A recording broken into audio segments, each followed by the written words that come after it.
해가 한일 월드컵이 있었던 그런 해입니다. 한국은 역사적인 그런 이제 순간을 맞이하게 되는데요. 이 4강 진출을 이루었습니다. 그래서 그 월드컵이 진행될 때 여기 뉴질랜드에 계셨던 분들도 많이 계신 것 같고 또 한국에 계셨던 분들도 혹시 계실 수도 있겠습니다만 모두가 열광하고 응원하고 참 기뻐했던 그런 기억이 많이 남아 있습니다. 저는 그때 이제 부산에 살고 있을 때인데요. 이 부산에 있을 때 경기장 안에는 가서 보지는 못했고 부산역에 이제 광장이 있거든요. 예, 거기에 모여가지고 그 큰 전광판에 그 축구 경기하는 것을 이 사람들과 같이 빨간 티 입고 나가가지고 봤던 그런 기억이 있습니다. 스페인이랑 할 때였던 것으로 기억합니다. 그런데 다들 이기길 바랬지만 질 것이다 라고 생각했던 그 경기를 이겼을 때 사람들이 얼마나 진짜 난리가 났는지 모릅니다. 주위에는 사실 같이 간 친구는 뭐 한두 명 이렇게 밖에 없는데 주위에 모르는 사람들이 대부분이었는데 이 경기가 이기고 나니까 뭐 알고 모르고가 중요하지 않습니다. 그냥 눈에 보이면 끌어안고 하이파이브 하고 막 날뛰었던 그런 이제 기억이 납니다. 참 돌아보니까 말씀 준비하면서 그때를 떠올리면서 야, 우리가 신앙생활 할 때 그렇게 기뻐해야 되는데 이 축구 경기할 때 그렇게 기뻐하면서 우리 신앙생활 할 때 이렇게 기뻐한 적이 있나 사실 좀 그런 마음이 들면서 씁쓸하기도 했던 그런 시간이기도 했습니다. 그런데 이제 월드컵이 마무리되면서 사람들이 이제 이성을 되찾았습니다. 이제 경기가 끝나고 이제 월드컵이 끝났을 때 다들 이제 의아한 점이 이제 떠올랐습니다. 무엇이냐면 대한민국 축구가 어떻게 4강에 올라갔느냐 이제 현실적으로 이제 돌아온 거죠. 그때는 당연히 우리 월드컵도 개최하고 하는데 무조건 이겨야지 이기는 게 당연한 것처럼 느꼈지만 이 월드컵이 끝나니까 우리가 이길 수 있는 실력이 아닌 것 같은데 어떻게 이겼을까 이제 궁금한 그런 이제 시간들이 좀 찾아왔던 것 같습니다. 그래서 그때부터는 이 TV 프로그램에 이 대한민국 축구가 어떻게 그렇게 4강에 올라갔는가 막 심층 분석하고 그리고 월드컵에 나갔던 뭐 선수들도 나와가지고 이런 토론도 같이 하고 이랬던 기억이 나는데요. 전문가들이 여러 가지 분석을 했었습니다. 그래서 뭐 히딩크의 리더십이 뛰어나서 그렇다. 그리고 원래 대한민국 축구 문화는 이 선후배의 수직 관계 그런 문화인데 이것이 이제 수평 관계로 되면서 이제 조직력도 끈끈해지고 서로 소통도 잘 되게 되었다. 또 조직력과 정신력이 좋았다. 뭐 이런 이제 의견들이 참 많이 분분하게 나왔었습니다. 근데 이제 그 팀을 맡았던 히딩크 감독이 이제 인터뷰를 하면서 성공의 요인에 대해서 뭐라고 대답을 했냐면요. 한국 팀을 보니까 기술적으로는 괜찮았다. 그렇게 이야기를 합니다.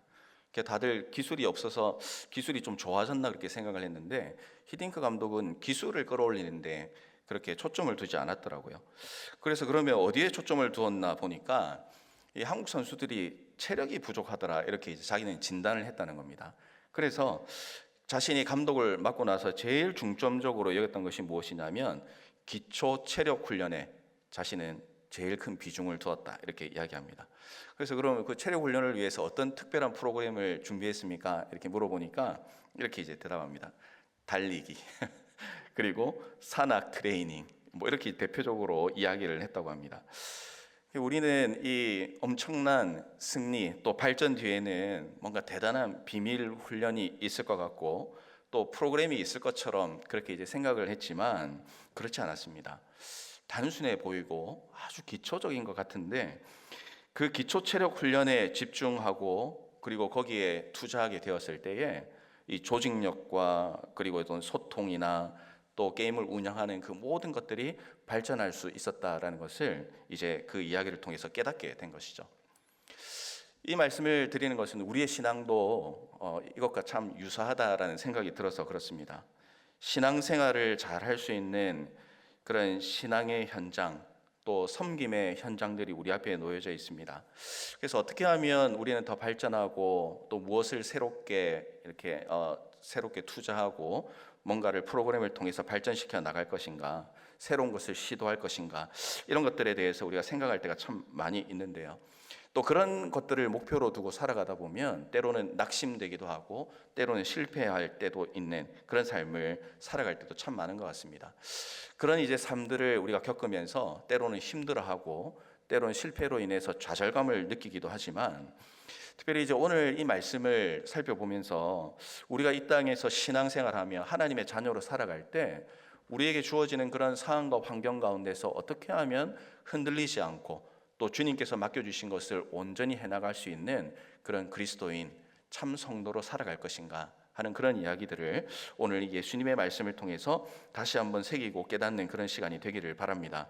오늘 본문에 담긴 누가복음 이제 6장에서는 이제 그 앞부분을 우리가 다 읽지는 못했지만 예수님은 이제 천국 백성, 그러니까 성도가 어떤 삶을 살아야 하는가에 대해서 여러 가지를 이제 가르쳐 주셨습니다. 그래서 뭐 원수를 사랑하는 것이라든지 또 용서하고 배려하는 삶을 살아가는 것, 또 그리고 이제 오늘 말씀 앞부분에 보면 남을 비판하지 말라는 그런 이야기도 가르쳐 주셨죠. 그리고 이제 이어지는 가르침을 통해서 주시는 것은 이제 비판하지 말라라는 그 다음에 주시는 말씀인데, 비판하지 말고 그리고 분별하는 신앙생활을 해라, 이런 이제 말씀을 우리에게 주셨다라고 볼 수가 있을 것 같습니다. 그리고 이제 그 분별하고 또 우리의 기초를 세워가는 그런 삶을 살아가기 위해서 이제 예수님께서는 비유를 통해서 우리에게 말씀해 주시는데요.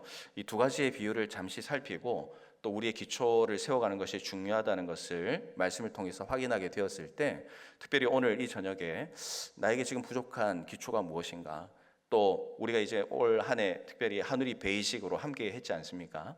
이제 기초를 세워나가는 이 일들을 했는데, 이제 오늘로써 마지막이긴 하지만 이것으로 우리의 기초가 다 세워졌다라고 착각하시면 안 됩니다. 이것은 우리가 이제 기초를 세워갈 수 있도록 조금의 도움이 되기 위해서 시작한 것이고, 이제 실제는 우리가 각자의 삶에서 그 기초를 세워가는 일들을 계속해서 정말 힘을 다해서 정말 최선을 다해서 살아가는 일이 우리에게 주어져 있다는 사실을 기억하시고, 오늘 내가 그 기초를 세우고 또 훈련시켜 나가는 일에 또 앞으로의 삶에서 하나님 앞에서 최선을 다하겠습니다라는 그 각오와 결단으로 오늘 이 수예배를 돌아가실 때 마음속에 그런 각오가 가득히 넘치시기를 주님의 이름으로 축복합니다. 자, 오늘 이제 비유가 두 가지가 나오는데요. 첫 번째는 43절에서 45절까지입니다. 나무와 열매 비유라고 할 수가 있겠습니다. 43절입니다. 못된 열매 맺는 좋은 나무가 없고 또 좋은 열매 맺는 못된 나무가 없느니라, 이렇게 이제 말씀을 합니다. 오늘 말씀은 이제 찬찬히 읽어보시면 이 비유이긴 하지만 이제 분명하게 우리에게 이제 전달해 주시고 계신 내용이라고 할 수가 있습니다. 예수님은 좋은 나무가 좋은 열매를 맺는다, 또 나쁜 나무는 나쁜 열매를 맺는다, 이런 농업적인 비유를 드시면서 이제 사람의 마음과 또 우리가 살아가면서 나오는 그런 행동에 대해서 가르침을 주고 있습니다. 특별히 이제 무화과와 포도는 이 이스라엘에서 살아가는데 꼭 필요했던 주요 농작물이었기 때문에 이 비유가 당시 이 청중들에게는 굉장히 이해가 되고 막 와닿는 그런 말씀이었다고 이렇게 생각을 합니다. 이 나무를 볼 때 이 나무가 좋은 나무인가 나쁜 나무인가 이제 확인을 하기가 참 어렵다는 그런 이야기입니다. 오늘 이 자리에 혹시 조경일을 하시는 분들이 계시면 이 나무만 딱 보시면 이게 무슨 나무인지 아시는 그런 분들이 혹 있을지 모르겠습니다만, 우리 대부분의 사람들은 어떤 나무와 그 가지만 보고 이 나무가 어떤 나무인지를 알아맞추는 것은 참으로 어렵습니다. 그러나 말씀은 이 나무가 어떤 나무인지를 몰라도 그 나무가 어떤 나무인지 분명히 확인할 수 있는 방법이 있다고 우리에게 가르쳐 주시는데요. 그게 이제 44절의 말씀입니다. 나무는 각각 그 열매로 아나니 가시나무에서 무화과를 또는 찔레에서 포도를 따지 못하느니라, 이렇게 이제 말씀을 하고 있습니다. 그러니까 이제 수확철이 되면 이 나무가 어떤 나무인지가 분명하게 드러난다는 그런 이야기입니다. 좋고 나쁜 것뿐만 아니라 이 나무가 무슨 나무인지를 아는 것도 결국은 열매에 의해서 확인할 수 있다는 그런 이야기입니다. 뭐 가시나무나 무화과 나무나 다 이제 나무인데요. 가시나무에서는 무화과를 얻을 수가 없고, 그리고 찔레에서는 포도를 따지 못한다. 그러니까 포도가 열리면 그 나무는 포도나무다라고 부를 수가 있다라는 그런 이야기죠. 주님께서 이 사람들이 몰려서 이제 특별히 이제 평지에서 설교한다고 그래서 이제 지금 평지 설교의 끝자락에 있다라고 이렇게 보시면 되는데, 이 나무 이야기를 하시는 것은 비유를 통해서 우리에게 분명한 메시지를 주기 위해서 그런 것입니다. 그 메시지가 이제 45절에 나오는데요. 다 같이 한번 읽어보면 좋겠습니다. 시작. 선한 사람은 선에서 선을 내고 악한 자는 그 쌓은 악에서 악을 내나니 이는 마음에 가득한 것을 입으로 말함이니라. 아멘. 그러니까 한 사람이 신앙이 좋다 이런 것을 겉으로 판단하기가 참 어렵습니다. 겉만 보면 속을 수도 있고 속일 수도 있습니다. 그러나 그 사람의 말과 행동을 통해서 그가 어떤 사람인지 또 그가 어떤 나무였는지를 알 수 있게 된다는 것이죠. 이 마음에 있는 것이 결국은 우리의 말과 행동으로 드러나기 때문에 그렇습니다. 사랑하는 성도 여러분, 우리가 이제 이 땅을 살아가는데 오늘 이 예수님의 가르침 앞에서 우리가 한번 생각할 때 내가 지금 어떤 열매를 맺고 있는가 한번 좀 돌아보는 게 필요할 것 같습니다. 여기 있는 분들이 서로의 마음을 다 알 수가 없습니다. 우리 이제 옆에 앉아 계신 분들은 그래도 이제 친하고 또 가족이나 가까운 분들과 이렇게 앉아 계실 텐데요. 이 가족이라 할지라도 서로의 마음을 온전히 알 수가 없습니다. 그래서 서로의 마음을 알 수 있으면 참 좋겠다 이렇게 생각을 했다가도 또 서로가 서로의 그 본심을 알 수 없는 그런 환경을 하나님께서 허락해 주신 것이 어쩌면 세상에 살아가는 동안 참 좋은 점도 있다라는 그런 이제 생각을 해보게 됩니다. 왜냐하면 우리가 서로의 속마음을 100%다 딱 보기만 하면 안다면 우리 여기에서 서로 같이 잘 지낼 수 있는 사람이 과연 몇 명이나 되겠습니까? 이것도 어떻게 보면 하나님께서 우리에게 주신 선물일 수도 있겠다는 생각이 드는데요. 그런데 이제 분명한 것은 우리가 어떤 사람인지를 깨닫게 그리고 느끼게 하는 것은 결국 우리의 속마음을 우리가 알 수 없기 때문에 그 사람의 입과 또 행동으로 나타나는 것을 통해서 그 사람이 어떤 사람인지를 알 수 있게 된다는 것입니다. 그래서 이 말과 행동이라는 것이 굉장히 이제 중요합니다. 그 사람을 판단하고 그 사람이 어떤 사람인지 알게 해주는 하나의 도구이기 때문에 그렇습니다. 그래서 우리는 오늘 예수님의 말씀 앞에서 우리의 지금 속마음과 또 특별히 우리의 기초가 어떠한가, 우리가 어떤 나무인가를 돌아보는 것이 참 필요합니다. 내가 지금 어떤 말을 하고 있는가, 또 어떤 행동을 하고 있는가, 또 특별히 우리가 사람들과 만나고 여러 가지 공동체 가운데 있는데 그 공동체 가운데서 나는 어떤 영향을 주는 사람인가, 교회에서 내가 있는 곳에는 어떤 일들이 일어나고 있는가. 우리는 이 주님의 말씀 앞에서 우리 자신을, 다른 사람을 보는 것이 아니라 나 자신을 돌아보는 그 작업이 필요합니다. 혹시나 나의 말과 행동이 주님 앞에 합당하지 못하다면 우리의 지금 뿌리는 병들어 있고 못된 나무일 가능성이 높기 때문에 그렇습니다.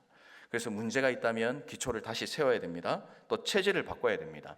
악독한 것들이 우리 가운데 가득 차 있다면 그것들을 내어버리는 시간들을 가져야 됩니다. 그리고 그 빈자리에 뭐가 들어와야 되겠습니까?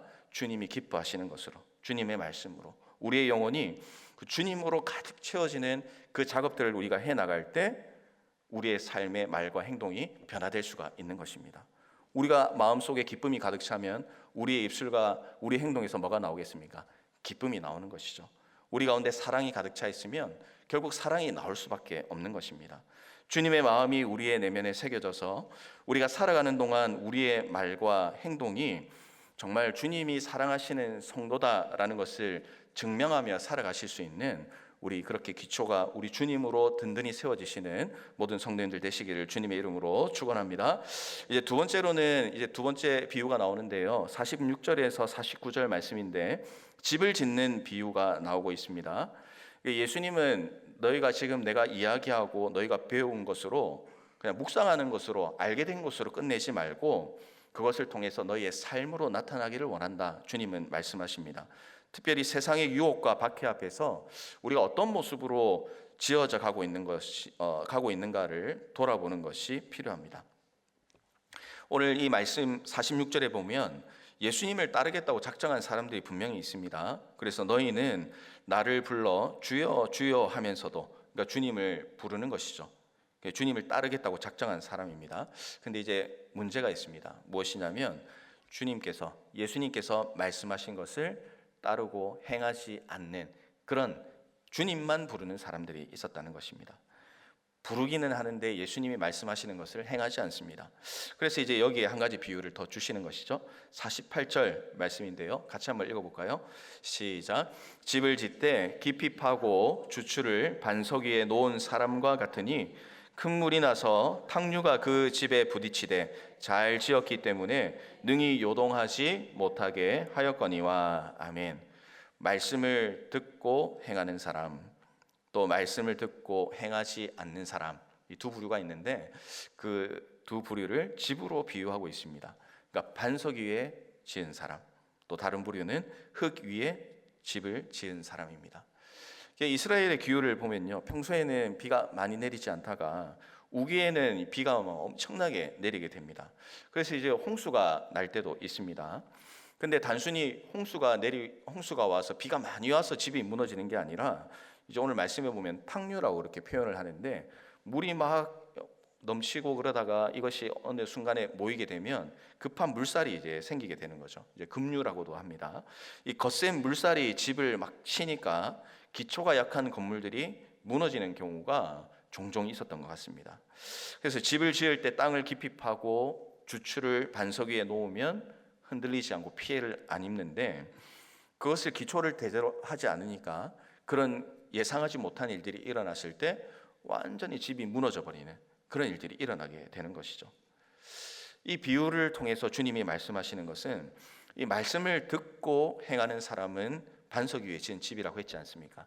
그러니까 뭐 반석 위에 지었든 또 흙 위에 지었든 누구에게나 홍수는 경험을 하게 되고 피해를 받을 수 있습니다. 그런데 말씀을 듣고 행하는 사람은 그런 일이 일어나도 흔들리지 않는 모습으로 살아갈 수가 있는 것입니다. 그러나 듣고 행하지 않는 사람은 집이 무너지고 파괴된다라는 그런 이제 말씀이죠.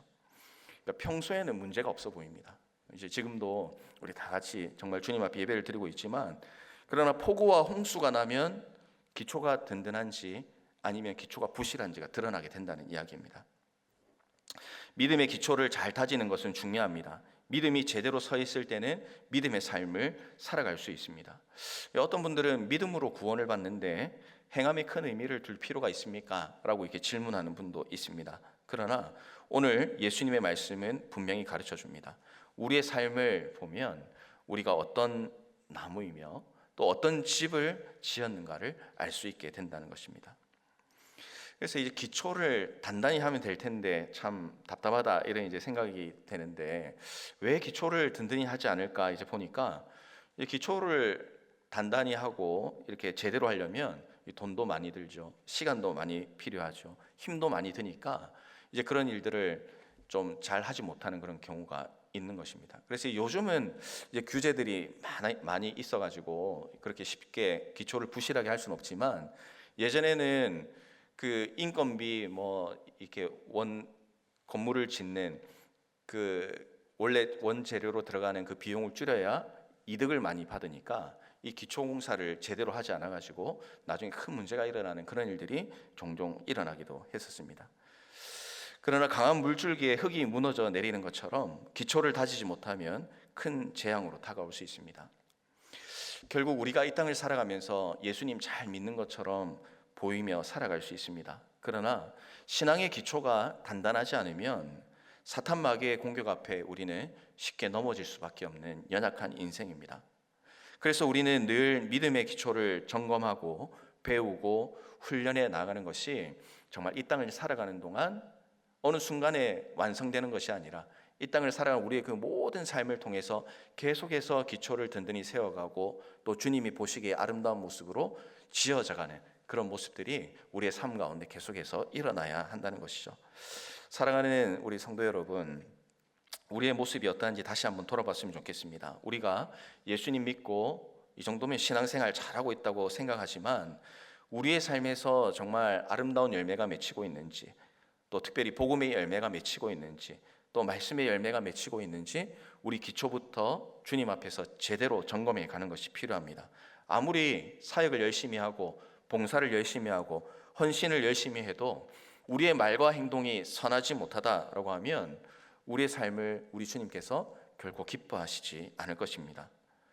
예수님의 가르침에 따라 쌓은 기초는 폭풍을 견딜 수 있는 힘이 됩니다. 그래서 우리는 항상 주님의 일들을 감당할 때마다, 또 주님의 자녀로 살아갈 때마다 내가 왜 이 일을 하고 있는가, 또 내가 왜 신앙생활을 하고 있는가, 또 내가 지금 왜 섬기고 있는가, 우리의 신앙의 기초를 끊임없이 돌아보고 든든히 세워가고, 그리고 그 본질을 회복하는 일에 집중하고, 또 그것을 위해서 내 자신이 낮아지고 주님이 높아지는 일들을 해나갈 때 우리의 삶 가운데 아름다운 열매가 맺혀지게 된다는 사실을 오늘 이 자리에 계신 모든 성도님들이 꼭 기억하시기를 바랍니다. 말씀을 정리합니다. 우리의 모습은 어떻습니까? 우리의 신앙 기초는 튼튼합니까? 우리는 삶에서 복음의 열매를 맺고 있습니까?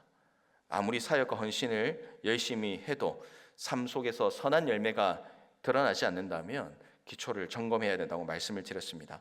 신앙의 기초를 튼튼히 다지는 것은 매일의 작은 신앙 실천과 습관으로 이루어집니다. 때로는 귀찮고 또 때로는 중요하지 않아 보일 수도 있습니다. 또 언젠가 시간이 되면 하겠다고 미뤄둘 수도 있습니다. 그러나 그 기초는 언젠가 세울 것이 아니라 바로 지금 오늘 세워야 된다는 것을 우리는 기억해야 됩니다.